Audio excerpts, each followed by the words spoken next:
Shalom. First and foremost, I want to give all praises, honor, and glory unto Yahweh, Bahashem, Yahweh Shai, Bahashem, Rahakodash. Double honors to the apostles of Great Millstone, and peace and salutations to the Akim who are tuning into these videos. In this lesson, I wanted to go over various precepts and the topic about how we are in this furnace of affliction and enduring and also being made better. Because all the things that we are being put through right now and we're about to enter into, speaking about Jacob's trouble, it's all for a test to see if we are worthy for Yahweh Shai to deliver us.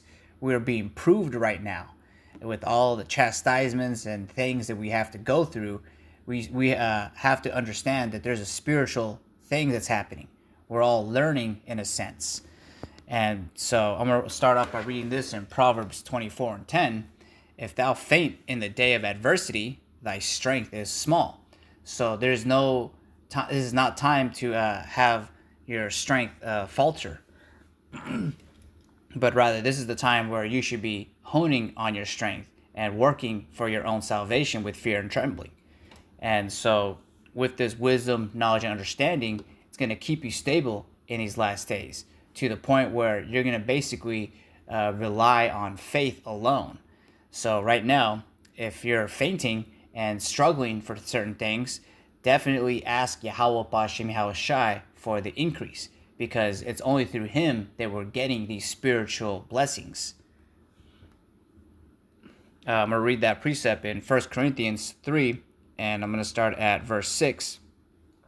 I have planted Apollos, watered, but the Most High Yahweh gave the increase. So it's the Heavenly Father that is giving the increase. Whatever you are lacking in, you ask the Heavenly Father for those things. Whether it's strength or it's spiritual discernment, weariness. If you're tired, ask for some energy. Or if you're lacking in time, ask for those things. Closed mouth does not get fed.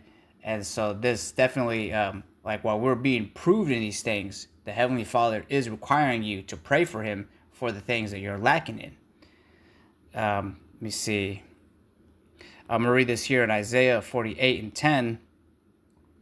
It says, Behold, I have refined thee, but not with silver. I have chosen thee in the furnace of affliction. And we're going through that every day in this society, because the society doesn't uphold righteousness. We don't get rewarded for being a good person and having good conduct or following the laws, statutes, and commandments. We know that this place ain't going to be the end-all, be-all of the world, because we know that there's going to be a kingdom to come where all those things will happen. And for those who are basically serving Yahweh Shai now, they're going to be blessed. They're basically storing their riches in heaven right now, where neither moth or rust corrupts. So we don't care about whatever that's happening on this world. We're worried about the next world to come, wherein righteousness dwells. But before we get there, we have to go through the furnace of affliction. I'm going to read this precept too in Proverbs 17:3. The fining pot is for silver and the furnace for gold, but the Lord, Yahweh B'Shem Yahweh Shai, trieth the hearts. And so right now, if you have this wisdom, knowledge, and understanding in the oil in your lamp, you should apply these things. But ultimately, the Heavenly Father is going to test you. He might take away certain things, but also in the balance, he will give you things. But he's definitely trying your hearts, your mind, to see if you have integrity. And if you're lacking in certain things, like I mentioned, ask for those things through prayer and fasting also. Ultimately, you got to be a good servant for Yahweh B'Shem Yahweh Shai and come to him humble, and he'll give you these things. If you delight in thrones and scepters and being a ruler, all these riches and things, ultimately seeking Yahweh B'Shem Yahweh Shai now, while everything is chaotic and crazy, because there's going to come a time where you're not going to be able to do that. So with all that getting, get understanding now. Make no tarrying to turn to the Lord. Because if you delight in those things, riches, being a king, scepters, rulership, having the heathen under us so that we can command and order them, you should focus in on these scriptures and pushing out this word, feeding the flock. So I'm going to read some more precepts, mainly going into like that furnace and the afflictions that we have to go through. This is in 1 Peter 1 and 7. Let me start at verse 6. It says, "Wherein ye greatly rejoice, though now for a season, if need be, ye are in heaviness, though manifold temptations, that the trial of your faith, being much more precious than of gold that perisheth, though it be tried with fire, might be found unto praise and honor and glory at the appearing of Yahushua HaMashiach." Because when he returns, he wants to see you as you're being cooked in the furnace of affliction. You're being made a golden wedge of Ophir, being gold. So like that's what's basically all these things as we're going through. They're burning off these impurities that we've succumbed to in this society because we have these chains of darkness. But when Yahushua returns and delivers the elect, we're going to have hearts of gold. The laws written in our inward parts, so that will never go off. But ultimately, striving for the truth unto the death, and Yahweh Hashem Yahushua will fight for you, you basically have to do that now. Study to show yourself approved. If you really want those things, if you delight in rulership, if you delight in the laws, you should do these things now. So I'm going to read this also, another precept in Zechariah 13 and 8. It says, "And it shall come to pass that in all the land, saith the Lord Yahweh Ba'ashem Yahushai, 2 parts therein shall be cut off and die, but the third shall be left therein." And so, as right now you're seeing the separation, the sheep and the goats. The sheep are basically the hopeful elect, and the goats are the rest of the people, the heathen even, and the mainly speaking about the 2/3, they're the ones who are disobeying Yahweh Ba'ashem Yahushai. Understood not this grace period, but rather despised it. And whatever affliction that they get themselves into, they get angry and they don't understand. And they ultimately start to become anti-Hamashiachs. But these furnace, this trial of afflictions are for your betterment. Of course, no chastisement is good at the moment, but exceedingly it's going to be a good thing in the latter end. Because as it says right here, there's going to be 2/3 that are going to be cut off. That's talking about the 2/3, the ones who are disobeying right now and disregarding the alarm that's being sounded in the nation of Israel. Continuing on, Zechariah 13 and 9, "And I will bring the third part through the fire, and will refine them as silver is refined, and will try them as gold is tried. They shall call on my name, and I will hear them. I will say, it is my people. And they shall say, the Lord Yahweh Ba'ashem Yahushai is my power." Just to emphasize too, the name is an important thing. That's basically the thing that starts this kindle, so that this furnace starts to activate. And like you can see the similitude, how the scriptures go into that, where in the ancient times they would put ores in the furnace. Well, they pretty much do it in today's times also. But in the ancient times, they had this in a mathematical perfection that when they put an ore into it, they knew how much temperature they needed so that they could burn that oil or the gold out of whatever ore that they're smelting. So the Heavenly Father here is using that similitude basically for us also. We're basically just lumps of dirt, but with the little bits of gold in us, we're being made pure, and all these imperfections are burnt off of us through chastisements, through studying, and also seeking Yahweh Ba'ashem Yahushai. These things aren't going to be easy ultimately. Which, let me get this also real quick in. Just give me 1 second. This is in the book of Ecclesiasticus, also known as the book of Sirach, chapter 2, starting at verse 1.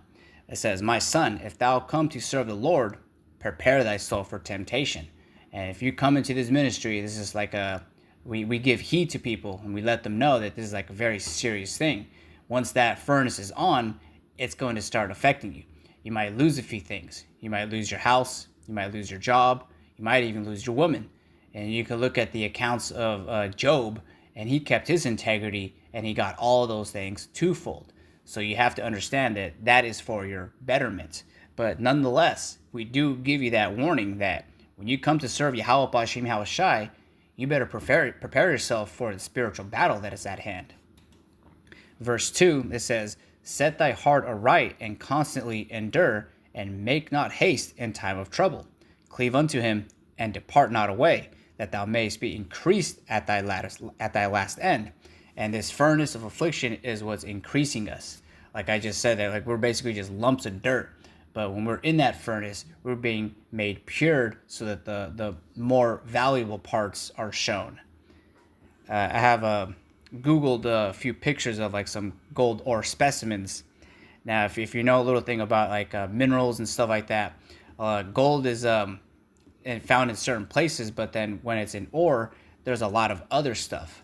Like this one right here, there's a silver, copper, and zinc also in it, and lead. Pyrite sometimes. It's just a bunch of impurities, if you will. And you can Google all this yourself. It's very rare for a piece of gold to be without any impurities. Like almost all of these are basically just lumps of dirt. And very rarely you'll get like a few gold nuggets. Like for example, this one, without it being with impurities, it's worth like $1,000. But nonetheless, I'm going to continue back on in the book of Sirach, just to point out these impurities need to be burnt off of us. So back in Sirach 2, and I'm going to continue on in verse 4, it says, "Whatsoever is brought upon thee, take cheerfully, and be patient, when thou art changed to a low estate." So whatever happens to you, be patient. Whatever happens to you, pray to Yahweh B'Shem Yahushai for that increase. Because ultimately, he's the one who is doing all these things to you, but he is requiring you to endure. He's testing your integrity. So like I always bring up Job, "Whatsoever is brought upon thee, take it cheerfully." If you lose your job, don't cry about it and go crazy, because the Heavenly Father ultimately has another job lined up for you. You just have to go through that furnace of affliction. You may have no job for a while, but ultimately, we're not just out here without a paddle. The Heavenly Father provided us with brothers and spiritual like videos where we could listen to and hone in on skills so that we can get back to business. So we handle business so that we actually do the main business, which is pushing out this word and studying. So like here in Great Millstone, we're not worried about money in that sense. We're worried about pleasing Yahweh B'Shem Yahushai first and foremost. We know all that other stuff comes in secondary. So continuing on, verse 5, it says, "For gold is tried in the fire, and the acceptable men in the furnace of adversity." Because you're going to go through adversity, and you're going to learn a few things. If you're not learning day by day, then you're not paying attention. The Heavenly Father is giving you signs left and right. And whatever situation it is, you should be picking up some sort of wisdom from any situation you find yourself in, whether it be good or bad. So continue on. I'll read verse 5 again. It says, "For gold is tried in the fire, and acceptable men in the furnace of adversity. Believe in him, and he will help thee. Order thy way aright, and trust in him." So that's really all you need to do.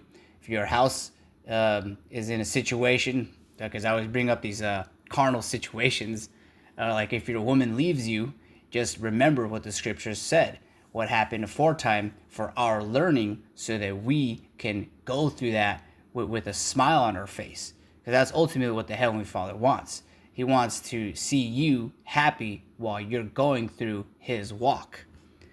You don't want to be like in a mad or an angry countenance when you're serving Yahweh B'Shem Yahushai, or when you're put in a low state. When you're put in a low state, you're expected to get back in a high state. The Heavenly Father is not dealing with impurities. He's dealing with gold. That's why he's putting us through this furnace. So let me see. That's pretty much it on that precept. I'm just going to read this last precept, and this is in Job 23:10. And I'm going to read it a little bit above. I'll start at verse 8. It says, "Behold, I go forward, but he is not there, and backward, but I cannot perceive him. on the left hand when he doth work, but I cannot behold him. He hideth himself on the right hand, and I cannot see him. Verse 10 is the point. But he knoweth the way that I take. When he hath tried me, I shall come forth as gold. So we ultimately are expected to be tried, or you should yourself expect to be tried in these trials and tribulations, all the way up until the hour of temptation. Because even though we're in this ministry, like how the apostles deemed this the year of apostates, fallouts, agents, so like I forget all of them, but basically people who are basically with us but were never really with us, they are basically just here, going to be burnt in the dross. They're not going to survive the furnace of affliction. And dross is basically like when you are to burn some of these ores, it's all those other impurities that burn off of the gold. And that's basically representative of the 2/3, even if they were with us for at one point. Because there's going to come a time where things are going to start to heat up. So like I always quote that precept, with all thy getting, get understanding, so that you can be stable in that time. So when the temperature turns up, it's nothing to you. So let me get this last precept in Isaiah 33:6. And wisdom and knowledge shall be the stability of thy times, and strength of salvation. The fear of the Lord, Yahweh Ba'ashem Yahweh Shai, is his treasure. And that's the key to enduring in these trials and tribulations, in the furnace of affliction. Fearing Yahweh Ba'ashem Yahweh Shai. If you do that, then everything else will be added unto you. But with that, I want to give all praises, honor, and glory unto Yahweh Ba'ashem Yahweh Shai, Ba'ashem Rakakadash, Shalom Akim.